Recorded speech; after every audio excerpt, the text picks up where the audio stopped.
Jungle. Et bonjour à tous, merci de nous retrouver pour ce rendez-vous hebdomadaire. C'est sur Sport FM et c'est tous les vendredis à pareil moment. Dans le nid des éperviers, DLN2, numéro 45. Nous continuons de décrypter l'actualité des sélections, les joueurs, le staff technique, le COMEX et toute l'ambiance autour et dans le nid des éperviers, toutes catégories confondues. Avec au menu du jour, double match Togo-Burkina Faso, c'est finalement et désormais dans le passé. Le Togo n'a engrangé qu'un seul point sur les 6 possibles. L'opération Sauver l'épervier n'a pu se concrétiser. Analyse du jeu, le choix tactique de Duarte, l'investissement des joueurs. Nous passons au crible tous les aspects de ce double affrontement dans un instant. Alors quel avenir pour les éperviers dans cette compétition? Dans quelles conditions le Togo pourrait-il encore se qualifier? Que doit-on encore corriger avant les 2 derniers matchs contre l'Eswatini et le Cap-Vert? Le public sportif togolais doit-il encore continuer à rêver? Autant d'interrogations. Et puis, nous parlerons également de l'autre chapitre, Togolais en club, le coup d'œil habituel sur l'actualité des joueurs togolais expatriés. Et enfin, la tranche des auditeurs, à vous l'antenne. Dans le nid des éperviers, c'est avec la technique Pélagie Mekou. Merci d'être là. Et puis à la caméra, et l'homme à devant, merci pour en tout cas le sacrifice également. Et puis au studio, les chroniqueurs, ils sont présents comme d'habitude. Franck Nounyama qui est revenu donc de Marrakech, qui a suivi également la deuxième manche, la manche retour de cette explication, ce double affrontement, ben il est là. Et puis Angelo Folikwe, oui, ben voilà, c'est les deux qui sont à la manette, enfin qui vont... j'allais dire faire ce qu'on appelle les percussions. Et puis moi-même, appelez-moi simplement Aimé Lebon, le défenseur tout risque. DLN2, voici comment c'est parti. Bonjour Franck Nounyama. Bonjour Aimé, bonjour à toutes et à tous. Angelo, bonjour. Bonjour Aimé, bonjour à toutes et à tous. Ça va? On essaie de gérer, ça va, ça va. Vous gérez quoi? Le quotidien. Ah d'accord. Oui. Commencez à passer à côté, on verra bien. On verra bien si on tiendra jusqu'à la fin. Alors, Franck, double match Togo-Burkina Faso. En tout cas, c'est finalement et désormais donc dans le passé, cette histoire-là. C'est devenu une histoire, hein? Oui, c'est dans le passé. Alors, dans le passé. Le Togo n'a engrangé qu'un seul point sur les 6 possibles.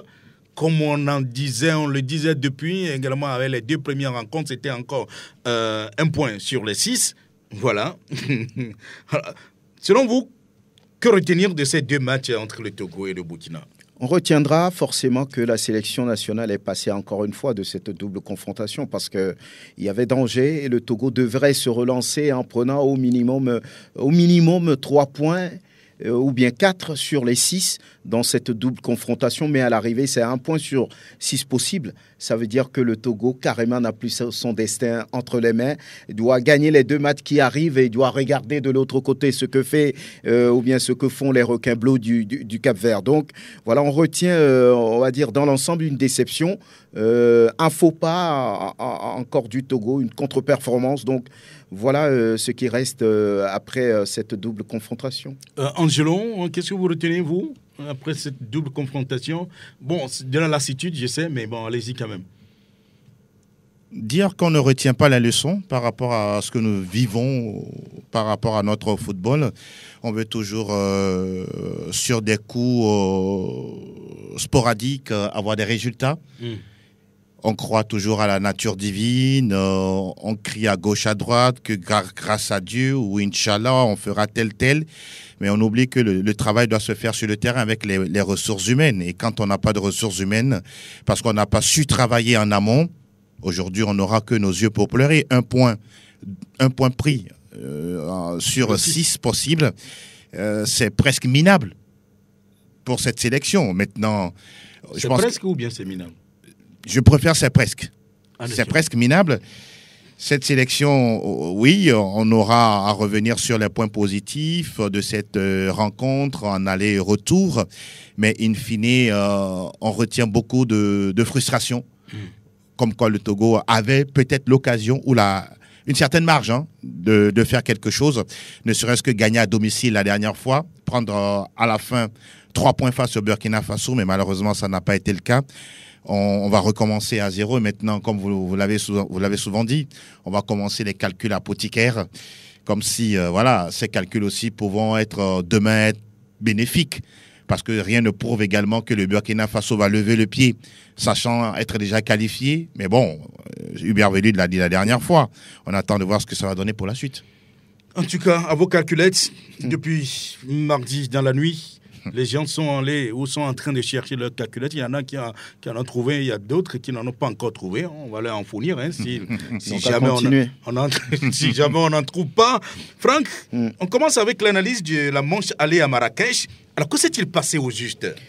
À Marrakech, rappelle que vous étiez là, que c'est vous qui avez retransmis en direct donc cette rencontre. Oui, au stade Sidi Ouahab Brahim de Marrakech, très très beau stade, moderne. Mais à l'arrivée, le Togo n'a pu prendre de points sur ce match alors que c'est ce que tous les Togolais attendaient. Parce qu'il y avait danger, il y avait obligation pour les éperviers de pouvoir gagner. Ils ont bien commencé la partie avec un 3-5-2 de Paolo Duarte. Vous savez, avec un tel système, on a envie de récupérer très tôt le ballon et de créer le surnombre en attaque. Maintenant, cela également a ses inconvénients. Les éperviers jouaient bien, mais n'ont pu concrétiser. Ils ont été surpris finalement à 3 minutes de la fin par les étalons du Burkina Faso qui était quand même dans la gestion. Ils ne forçaient pas trop parce que sur ce match-là, un match nul les arrangeait aussi. Ils auraient 6 points et puis marquer encore un but. Mais voilà, c'est le paradis pour eux en fait. 3 points plus les 6, il y avait 9. Donc le Togo, après avoir encaissé ce but, c'était comme un coup de marteau derrière la tête. Ils avaient du mal à réagir. Donc voilà, avec toute l'énergie engagée dans ce match, dans la domination, dans la production du jeu, et vous prenez un coup de couteau comme ça et tout le groupe a été complètement désorienté, déboussolé. Et voilà, le Burkina a gagné. Malheureusement pour le Togo, c'est la réalité. On n'a pas su avoir des tueurs en attaque. Là-bas, Fodo, qui s'est loupé sur plusieurs actions. Kevin Denke, Ilas Bebou. Véritablement, il n'y avait pas de réussite par rapport à cette équipe là-bas à Marrakech. Sinon, il y avait du jeu, on peut le dire. Il y avait un semblant, on va dire, de réveil par rapport à ce qu'on avait vu en juin dernier. Oui, mais malheureusement...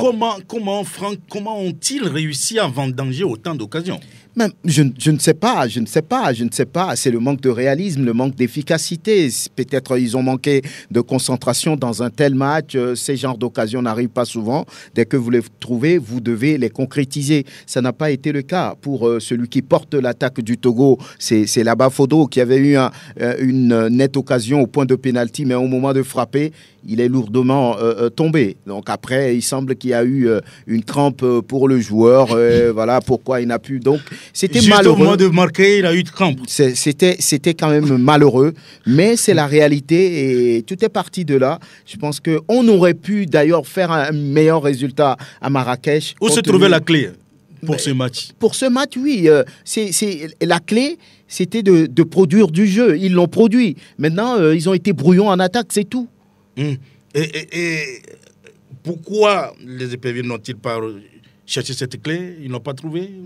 Ils l'ont cherché en vain? Peut-être qu'il faut poser la question à Paolo Duarte. C'est lui qui a fait son choix et c'est lui qui faisait confiance aux joueurs qu'il a mis devant. Parce que c'est un match sur lequel il ne fallait pas se louper. Mais à l'arrivée, ils se sont loupés. Il a parlé de tristesse. Il a parlé, on va dire, du caractère cruel du football qui vraiment peut trahir. Et le jour-là, il y avait encore cette trahison. C'est ce qu'il a dit en conférence de presse. En tout cas, on va l'écouter justement.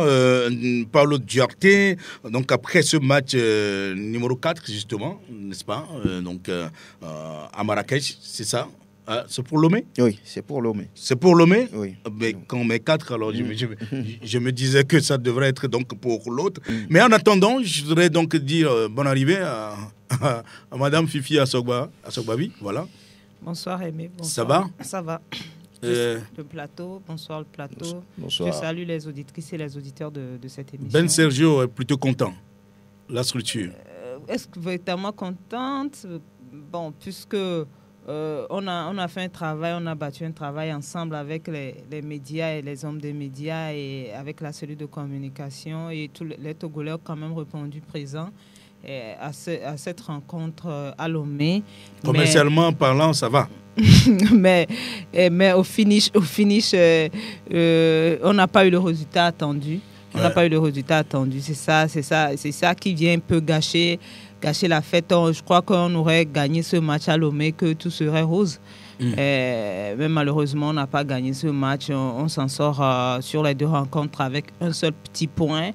Et les espoirs qui sont totalement aujourd'hui, se sont totalement amenuisés, même si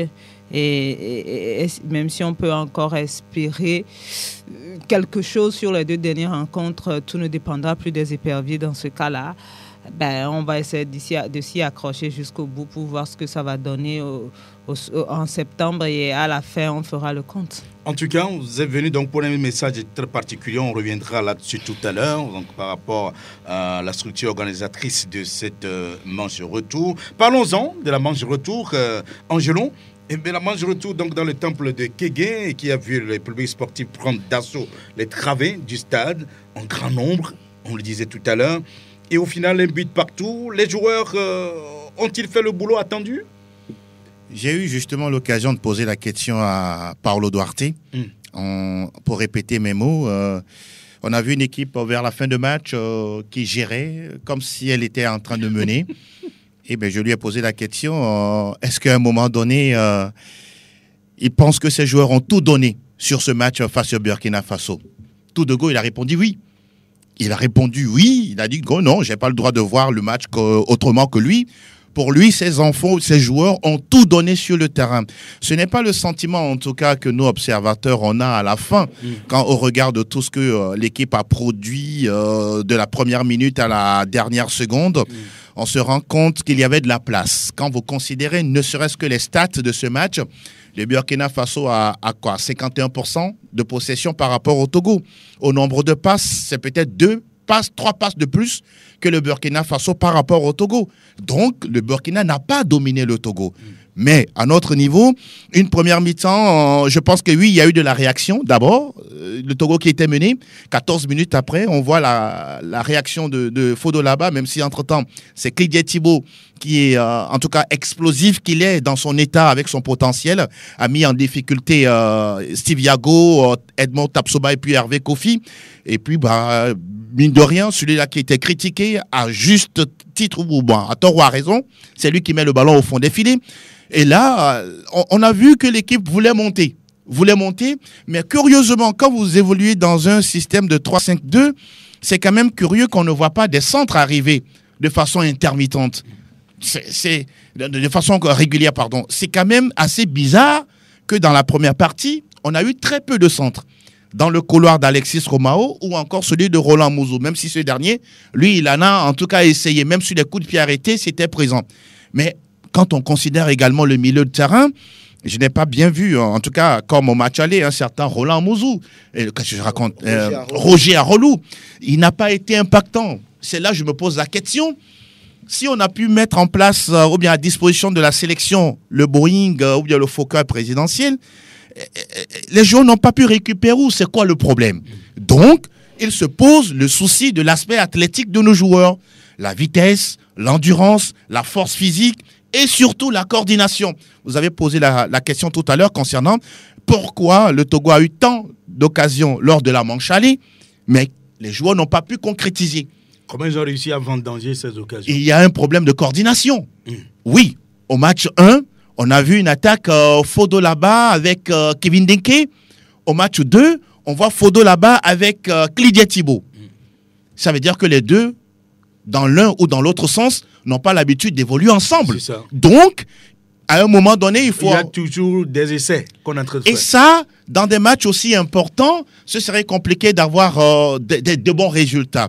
Malheureusement, nous aurions aimé voir une équipe togolaise qui aurait tenté de dominer cette équipe burkinabé qui, ma foi, n'était pas aussi redoutable.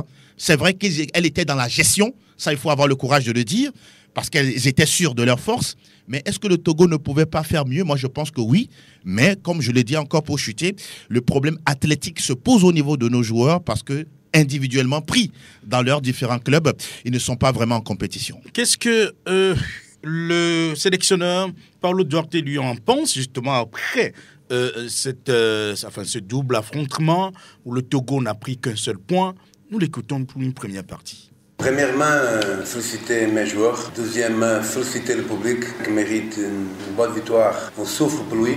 À part ce placement que nous sommes derniers de groupe, on regrette beaucoup, surtout le match Marrakech, match contre le Switzerland. Sur 2 matchs, pratiquement, on a raté 12 opportunités de but. On a marqué 2 fois. Triste avec notre situation dans cette groupe. C'est encore possible, il faut le dire. Une équipe ne gagne pas à domicile, ne peut pas se qualifier. On n'a pas gagné un seul match à domicile, même si on a très bien joué encore une fois contre une grande équipe. Pour moi, la 2e, 3e meilleure d'Afrique.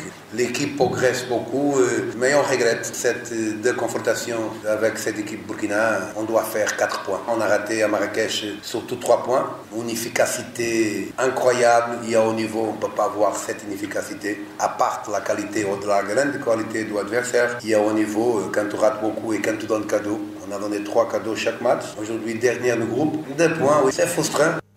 Oui, c'est frustrant, il l'a dit. Mais Franck, ça veut dire donc que Paulo Duarte se dit j'aurais pu gagner donc à l'extérieur et qu'en domicile, ce n'est pas grave si je ne gagne pas.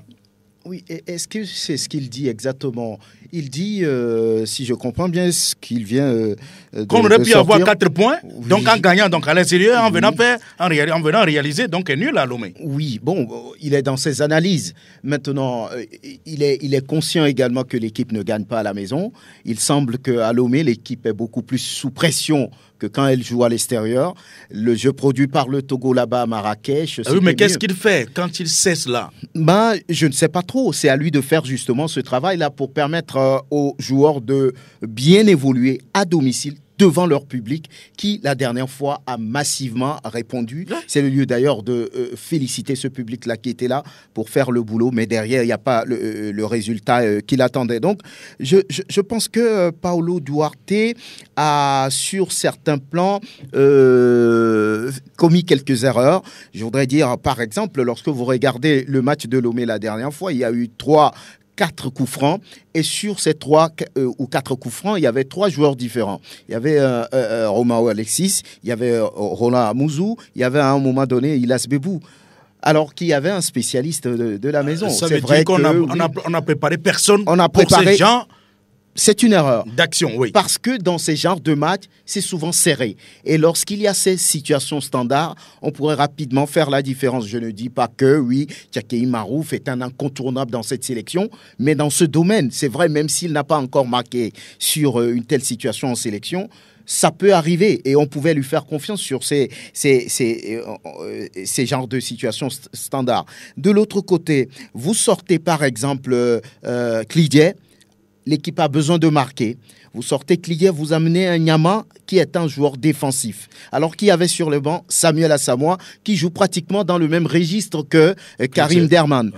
On a besoin d'une équipe à ce moment-là porter le ballon vers l'avant pour faire la différence. Mais il n'a pas su, on va dire, pousser son équipe à attaquer parce qu'à 15 minutes de la fin, les Burkinabés ne jouaient pas. Des défenseurs qui jouaient en marchant, qui avaient le ballon, comme s'ils demandaient aux éparviers, venez chercher. Mais on n'a pas trouvé des joueurs percutants, on n'a pas trouvé un joueur qui puisse aller provoquer, forcer la défense ou bien pousser la défense burkinabé à commettre des erreurs. Sur ce plan-là, je pense qu'il reste beaucoup à Paulo Duarte, surtout sur les changements qu'il ne réussit pas souvent. Donc, c'est une équipe qui avait montré une certaine détermination, une certaine volonté, mais à l'arrivée qui a péché au niveau de l'attaque, du réalisme et de l'efficacité. Oui, mais Angelo disait tout à l'heure, Fifi, que la fin de cette explication, eh bien, il a posé donc des questions à Paulo Duarte, qui, dans sa réponse, semble dire plutôt que non, que c'est peut-être nous qui n'avions pas pu faire la bonne lecture. Ben, je me rappelle pas de la question exacte posée, mais sur l'analyse de la rencontre, excusez-moi, mais moi... Non, c'était justement sur le fait qu'en fin de match, au lieu que les Togolais soient plus agressifs, portent le ballon vers l'avant, mais on a l'impression que, écoutez, on joue comme si, justement, l'équipe togolaise était en avance par rapport au but. Ils savaient qu'ils n'étaient pas en avance. Les Togolais savaient qu'ils n'étaient pas en avance et qu'ils devaient marquer des buts. Si qui ne sont pas parvenus, c'est qu'ils n'avaient véritablement pas les ressources pour aller marquer des buts en ce moment-là. Moi, Alors donc physiquement, ça ne tient pas comme l'a dit oui, Angelo. On disait ici que soyons réalistes quand nous prenons les deux équipes. Aujourd'hui, quand vous prenez tous les classements FIFA, ça ne ment pas. Ce sont des choses qui ne mentent pas, ce sont les réalités. Et on avait dit ici, il faut beaucoup de détermination, d'envie, de volonté, de patriotisme pour aller déranger cette équipe. Est-ce qu'on a pu lire ça? Oui, moi je pense que sur les deux rencontres, moi je suis satisfait du travail fait par le Douartet. Sérieusement, parce que j'ai vu l'équipe togolaise évoluer lors des 2 premières rencontres. Et j'ai vu l'équipe togolaise évoluer face au Burkina Faso. Il y a quand même une progression dans le jeu. Il y a véritablement une progression. Il faut d'abord saluer... Dans la construction. Dans la construction, même oser mettre des gens sur le banc. Vous avez vu Kevin Boateng, qui est un défenseur titulaire en première division portugaise, qui a été titulaire lors des 2 rencontres, qui a été mis sur le banc, qui était même là lors des journées FIFA, qui a été mis sur le banc durant ces 2 matchs-là, qui n'a joué aucune minute. Et on a osé faire confiance à Loïc Bessilé, un jeune qui arrive. Moi, je me dis, il a osé, il a fait des choses. Il a pris des risques, il a fait des choses. Mais c'est le meilleur du moment. S'il a pris Bessilé, c'est qu'il a devancé Kennedy Boateng. C'est ce que je dis. C'est pas tout entraîneur qui change d'un seul coup sa ligne défensive sur un match aussi important que face au Burkina Faso. Surtout que quand, lors des précédentes rencontres, tu as déjà ta ligne défensive, même lors des matchs amicaux, tu as ta ligne défensive. Et sur ces matchs, pareil, tu changes totalement ta ligne défensive. Oui, mais quand tu as une ligne défensive qui prend des buts... Justement, c'est pourquoi je dis, moi, je salue son engagement, je salue ce qu'il a fait. Mais c'est son boulot. Ces 2 rencontres-là, oui, c'est son boulot, mais il faut quand même reconnaître qu'il a quand même osé. Et qui arrive quand même sur ces 2 matchs-là face à l'équipe la mieux armée de ce groupe. Donc il a réussi à avoir un point, c'est bon. Non, je ne dis pas ça. J'espère que vous comprenez ce que je dis. Je dis que sur ces 2 rencontres-là, il faut reconnaître le travail de l'entraîneur. Il faut reconnaître que sur ces 2 rencontres, il a osé, il est allé. C'était face à une équipe qui était plus armée, qui était au-dessus du Togo. Ça, il faut avoir le courage de le dire. Maintenant, s'il y a encore des erreurs à corriger, il va falloir les corriger sur les 2 dernières rencontres. Si on a vu une telle progression par rapport aux 2 premières rencontres, c'est qu'un travail peut encore se faire par rapport à tout ce qu'on a encore vu. Mais je ne pense pas que l'équipe togolaise, dans les dernières minutes, n'avait pas voulu marquer. Mais parce qu'eux, sur le terrain, ils savaient qu'ils avaient... S'ils n'ont pas marqué, c'est qu'ils n'ont pas pu marquer, c'est qu'ils ne pouvaient pas marquer. On a accusé le coach de ne vouloir pas mettre Ouro Agoro Ismaël dans le but parce que c'était lui... Il a fait sur les 2 rencontres, Agoro Ismaël a eu assez de temps pour prouver de quoi il était capable. Pour marquer. Donc il ne marque plus au Togo. Je ne sais pas, mais sur les 2 rencontres, il avait des occasions aussi bien à l'aller qu'au retour. Il n'a pas marqué. Même là-bas, Fodo, sur les 2 rencontres, il avait des occasions nettes, même si aujourd'hui, il a marqué au match retour. Moi, je dis pour moi, ce n'est pas un grand exploit parce qu'on attendait plus de Laba Fodo. Laba Fodo doit aujourd'hui représenter ce que Adebayor...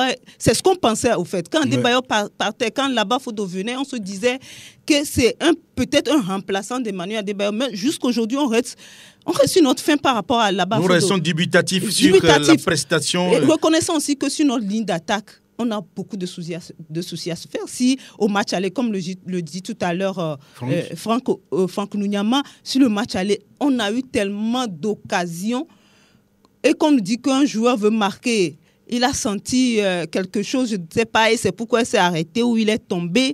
Et ces histoires-là, il y a un problème. Sur notre ligne d'attaque, il va falloir travailler, il va falloir chercher encore, il va falloir encore... Il faut continuer à chercher ce problème. Voilà. Angelo, mais que dire donc de ce choix tactique par le Douartet par rapport à cette manche retour en fait? Peut-être ça fait partie de la surprise du chef. Hein. Oui, au match aller, on a constaté que c'était un 3-5-2. L'animation était plus ou moins au rendez-vous.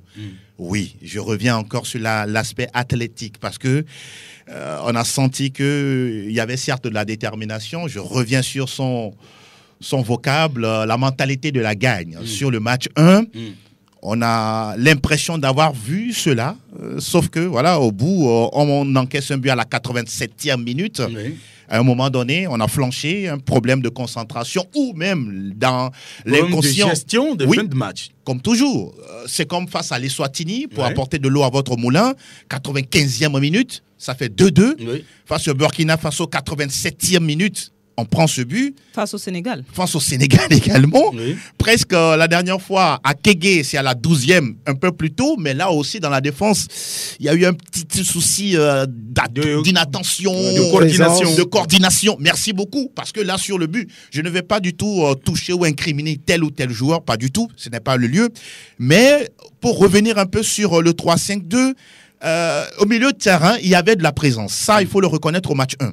Roger Arolou avait... pour moi, muselé Blati Touré, qui n'existait même pas. Les deux se connaissent très bien sur le continent.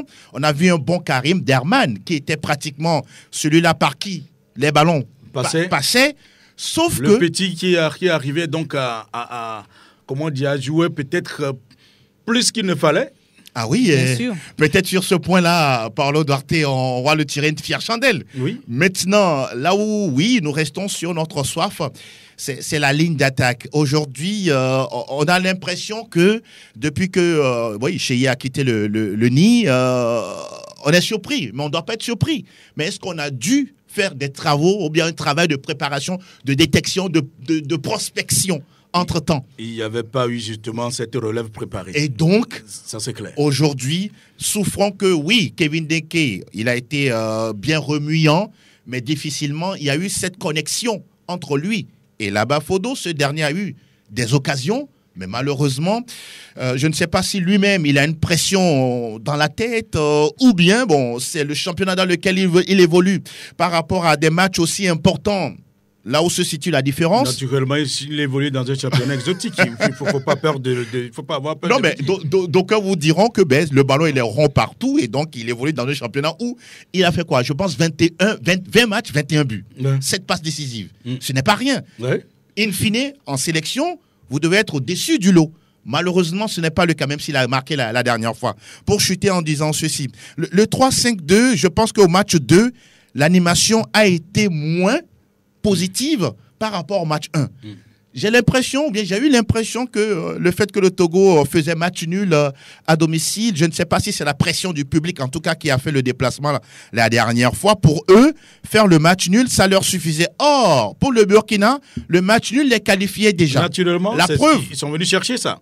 Tapsoba nous a embêtés en marchant avec le ballon. Oui. Il n'y avait personne sur le porteur de balle. Et à un moment donné, même le public demandait, mais pressez. Allez chercher les balles. Et puis pour terminer, vous avez un match où vous devez gagner. Il y a une remise en touche ou bien un coup franc. Vous allez voir les joueurs qui ne se précipitent pas. Et pourtant, le chrono tourne en votre défaveur. Voilà des éléments que Paulo Duarte doit corriger tout aussi avec ces changements. Aujourd'hui, on ne sent pas que les changements en cours de match de Paulo Duarte ont du mal à être efficients. Ça n'apporte pas de la valeur ajoutée à ce niveau-là. Ça veut dire qu'il y a un problème de lecture. Absolument. Non seulement pour lui, mais également pour l'ensemble de ses collaborateurs. On parlait donc de Paulo Duarte. On va l'écouter encore une seconde fois. Donc, par rapport à cette seconde manche que nous avons difficilement réussi à avoir un point, sur lequel nous avons réussi à avoir un point. Ouais. Quand je dis que je suis content avec l'équipe, c'est pas pour faire bluff. Je suis content avec l'attitude, l'agressivité, la concentration. On jouait contre une grande équipe. Attention, on a joué contre le 5e de ranking, au 6e peut-être, je sais pas. Burkina est dans le top 10. On a joué contre le semi-finaliste. 2 matchs, 2 confrontations, beaucoup de voyages, 3 jours entre 2 matchs. David Enen, il est un peu blessé avant de venir à cette équipe nationale. Je suis obligé de le faire sortir. Bébou aussi. Ils sont en situation qu'on doit gérer. Pour certains moments, ça peut donner la sensation que l'équipe n'a pas donné, non. Fatigue, des blessures, joueurs qui ne sont pas 100% en forme, avec 4 attaquants, 3 attaquants. On a passé à jouer à 4 derrière. Je félicite déjà le petit Orobodi qui a fait un grand match. Ça me donne aussi la volonté de continuer à chercher et à valoriser le produit interne. Je pense que l'équipe a tout donné. On joue contre un grand adversaire. On a fait un bon match. Burkina aussi fait un bon match. Donc on a marqué après le Burkina. Dommage qu'on a raté encore une ou deux situations. Mais dans la globalité, on peut marquer un bout de plus, mais c'est injuste pour Burkina Faso parce que Burkina aussi a très bien joué. Voilà, la justification de Paulo Duarte. Bon, ça, il le dit, il reconnaît finalement, on n'a pas d'équipe. Oui. On n'a pas d'équipe.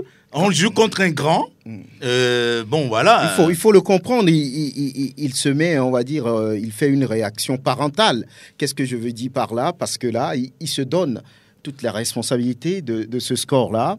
Il ne veut pas plonger ses joueurs. Et puis, on peut le comprendre sur ce plan. Parce que là, ces soldats, lorsque vous allez à la guerre et que ça ne marche pas, vous devez continuer par encourager le bataillon pour qu'il puisse donner mieux devant. Tout le monde sait que le Burkina est nettement favori de ce match. Mais ça ne veut pas dire que sur le terrain, le Togo n'avait pas d'argument pour aller chercher cette équipe.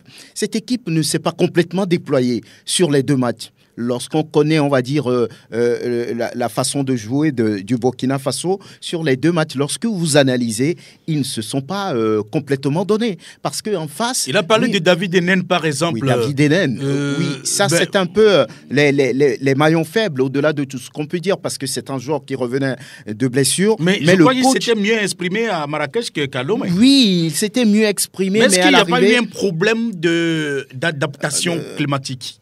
Bon, je ne pense pas. Moi, je ne pense pas. Attention, je ne pense pas. Il y a aussi ce point qu'il ne faudra pas peut-être occulter parce que pour les David Enen qui sont nés donc comment on dit en Europe, oui. Il y a donc dans la tête et dans leur plan génétique que, par exemple, dans cette période de mars, ils sont en hiver.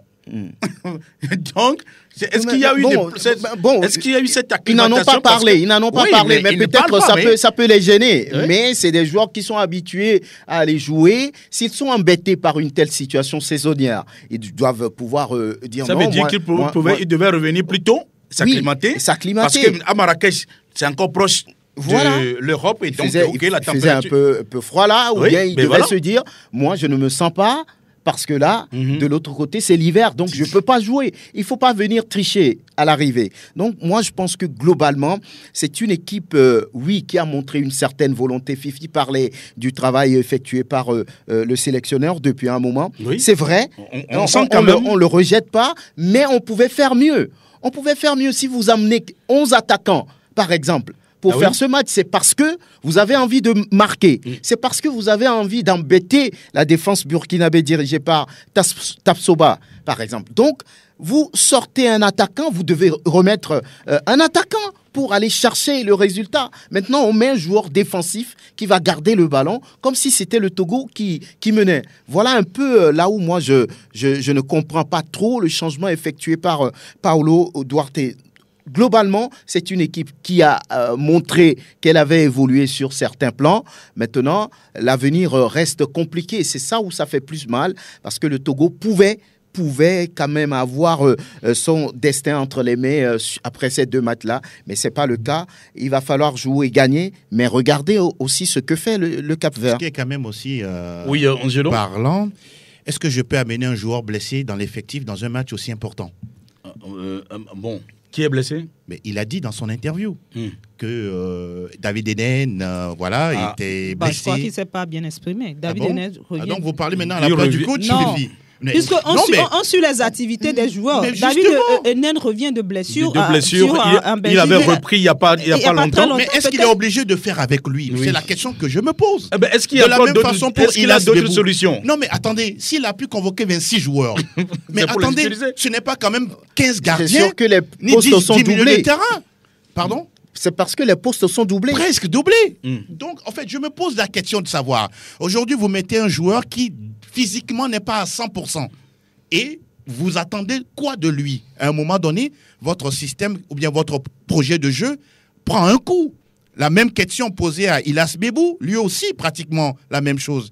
Bon, je ne sais pas si vous trouvez que ce qu'il fait est magnifique, mais bon, lui, il fait son contrat, il gagne son argent. Est-ce qu'on dit que ce qu'il fait est magnifique? Non, mais attendez.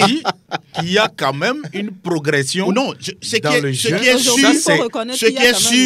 qui est sûr sur les 2 matchs, il y a quand même, on pourra dire, une amélioration. Une amélioration dans la mentalité, la façon d'aborder les matchs. Mais je reviens encore sur la pertinence de l'effectif. Oui. A-t-on besoin d'amener un joueur blessé, sachant qu'il n'a pas 100% de ses capacités à se donner dans un match, pour un match aussi important, en le mettant en tant que titulaire? C'est ça la question. C'est ça la question. Et on va écouter Velud et Hubert, justement, par rapport à ce match du jour. Vous savez, Hubert Velud, lui, il est tout content parce qu'il est déjà qualifié.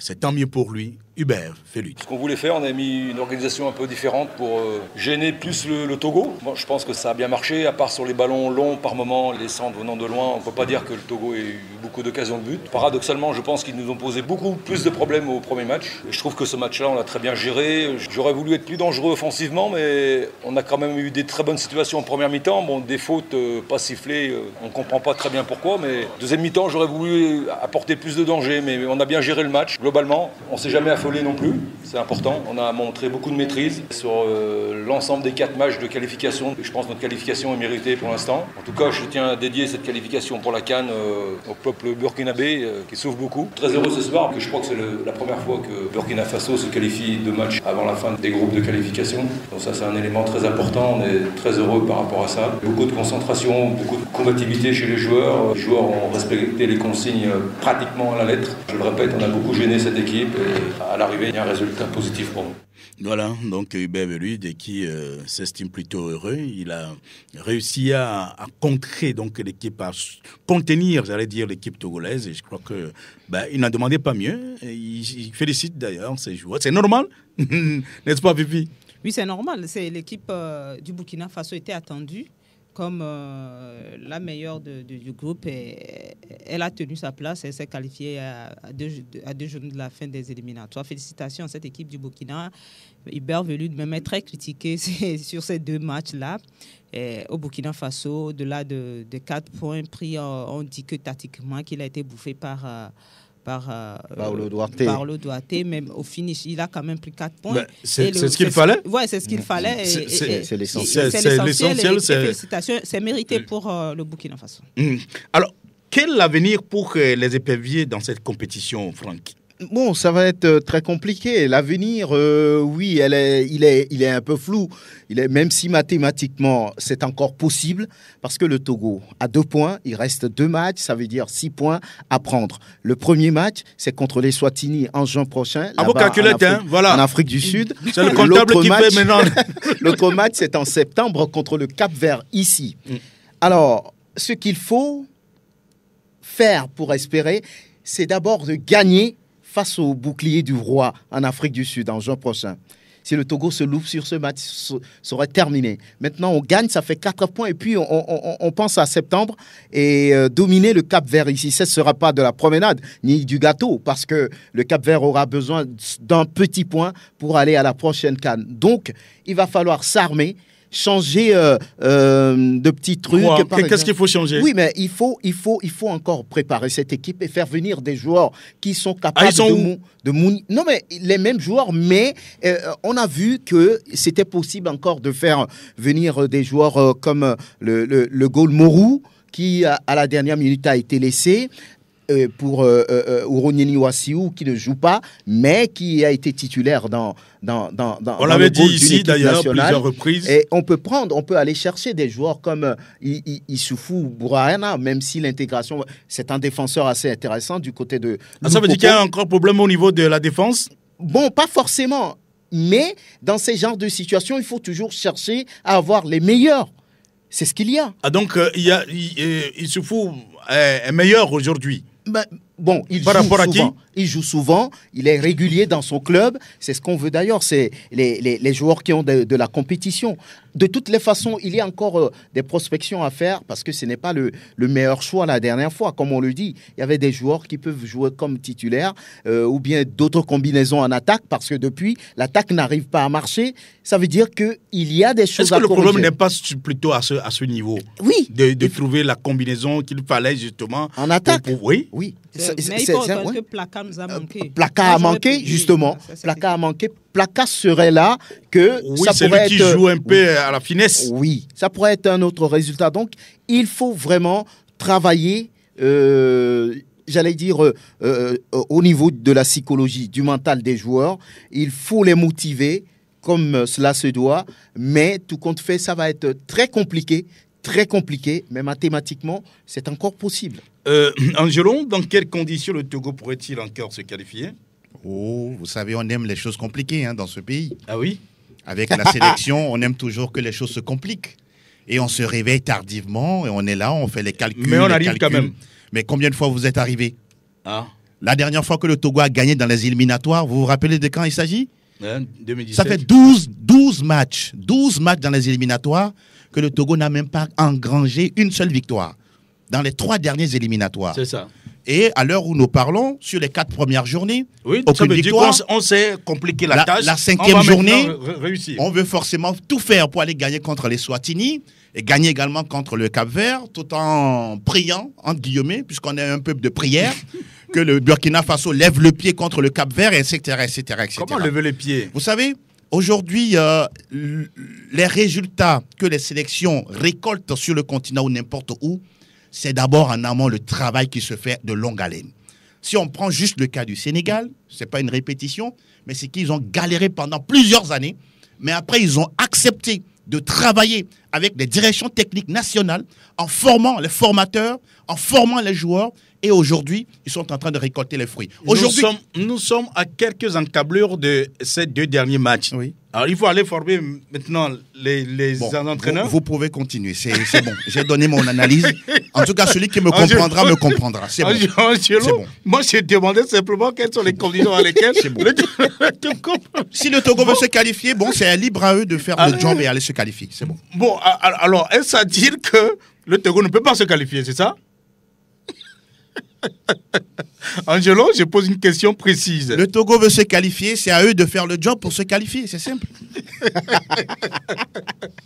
Pipi, comme le disais tout à l'heure... que doit-on corriger avant les 2 derniers matchs? Il faut savoir qu'aujourd'hui, le Togo doit gagner ces 2 matchs et espérer 2 défaites du Cap-Vert. C'est ça. Espérer. Ouais, c'est ça. Puisque si la question de savoir si on peut se qualifier encore pour la CAN, c'est oui. Ce sera extrêmement compliqué. Mais maintenant, si on veut se qualifier pour la CAN... C'est-à-dire simplement que mathématiquement, c'est qu'il y a encore une chance. Oui. Si c'est même 1% de chance, ça existe encore mathématiquement. Maintenant tout va se jouer lors de la 5e journée. Lors de la 5e journée, si le Togo perd, ou si le Togo perd, c'est fini. Et la 6e journée, ce serait tout juste pour du beurre, je ne sais quoi, mais ce serait terminé. Mais maintenant, si le Togo veut se qualifier, le Togo doit gagner ces 2 matchs et espérer 2 défaites. Alors que le Togo joue le Cap-Vert lors de la dernière journée et qu'on gagne difficilement à domicile. Vous voyez, donc moi, ça, c'est véritablement compliqué. Mais s'il reste encore 1% de chance pour que le Togo se qualifie, qu'on s'y accroche, on ne peut pas aujourd'hui dire, bon, d'accord, vu la situation, nous sommes éliminés, bon, on ne va plus supporter ou bien on ne va plus voir les éperviers. Nous sommes obligés de nous accrocher à ce petit pourcentage de chance jusqu'au bout. Et à la fin de la 6e journée, on va faire le compte et on va encore dire ce que nous pensons des éliminatoires du Togo, si on se qualifie, et ce qu'on doit faire pour faire une bonne CAN. Maintenant, si on ne se qualifie pas à la fin de la 6e journée, on va encore parler de ce que nous pensons qu'on doit faire pour relever le niveau de notre football. Si on nous écoute, on nous écoute. Si on ne nous écoute pas, on va continuer notre travail tout bonnement. Bon, dans tous les cas, on nous a toujours écoutés, même si on ne prend pas vraiment compte. On peut écouter Hubert Velud sur j'allais dire l'aspect des éperviers. Est-ce que c'est possible, justement, qu'on puisse l'écouter, voir ce qu'il dit par rapport à l'équipe togolaise? Oui, on l'écoute, Hubert. J'ai jamais promis de faire mieux, la première chose. Ce que j'ai promis, c'est que le Togo nous pose moins de problèmes, et ça a été le cas. On est très satisfait par rapport au contexte du match. Le terrain ne nous a pas trop avantagé non plus pour développer notre football. La comparaison est très difficile, parce qu'à l'époque, nous, on avait une équipe avec des joueurs expérimentés, avec un grand joueur, avec des leaders et tout. Là, j'ai senti une équipe quand même avec du potentiel, mais très jeune, quoi. Je pense que l'avenir est quand même intéressant au Togo. Surtout ce que j'ai vu par rapport au premier match. Le Togo a développé des très bonnes choses au premier match, et je crois même que par rapport même à l'état du terrain ici, le terrain de Marrakech, ils ont été beaucoup plus à l'aise. Mais je pense qu'il y a du potentiel. Il peut y avoir de l'espoir. Il ne faut pas oublier non plus que le Togo n'est pas complètement out. Il y a encore la 2e place. On ne sait jamais. Sur les 2 matchs, j'ai quand même senti une réaction de cette équipe. Voilà, bienvenue, qui pense qu'il y a de l'espoir pour cette équipe togolaise et qui va progressivement s'installer. Oui, c'est une réalité, même si c'est complètement difficile, c'est compliqué. mais quelqu'un le disait il y a quelques minutes, même s'il reste 1% de chance, c'est à prendre. Donc il reste au Togo de gagner les 2 matchs et attendre, voir ce qu'il va se passer. C'est ce que le coach burkinabé dit, ancien sélectionneur du Togo, dit.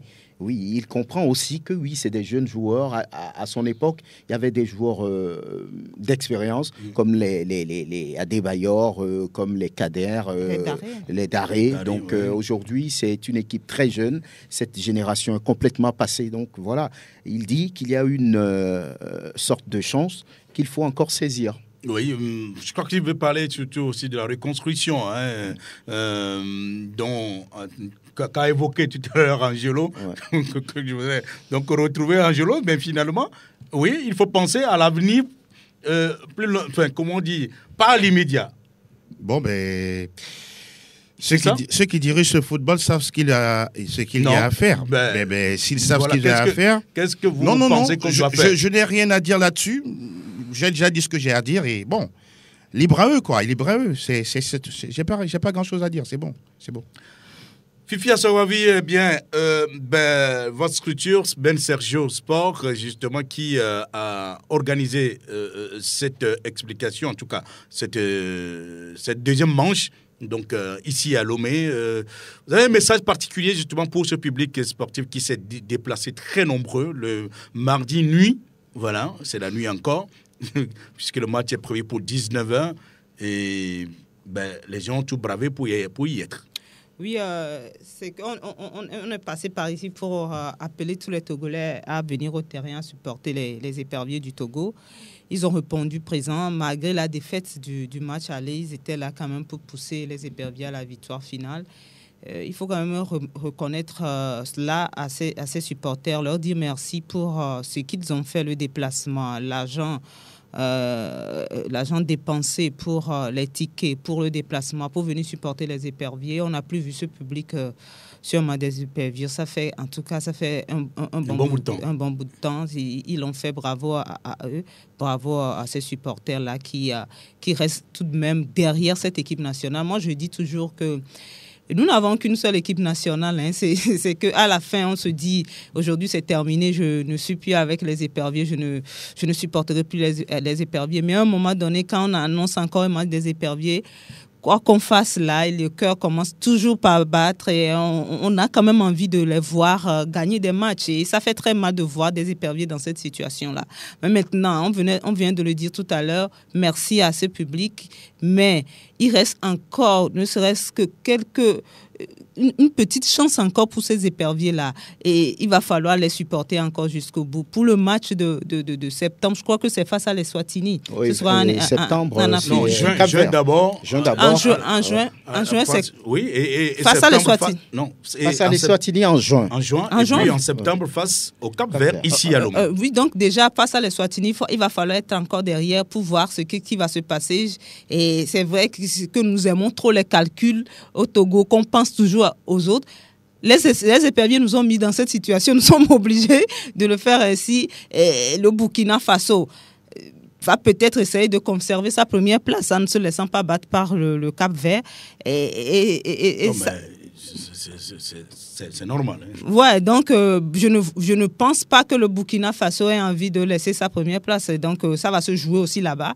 Et voilà, donc on va espérer continuer par les supporter. Si jamais on arrive à battre les Swatini et que le Burkina Faso fasse aussi le job, là on sera à 90 minutes d'une qualification.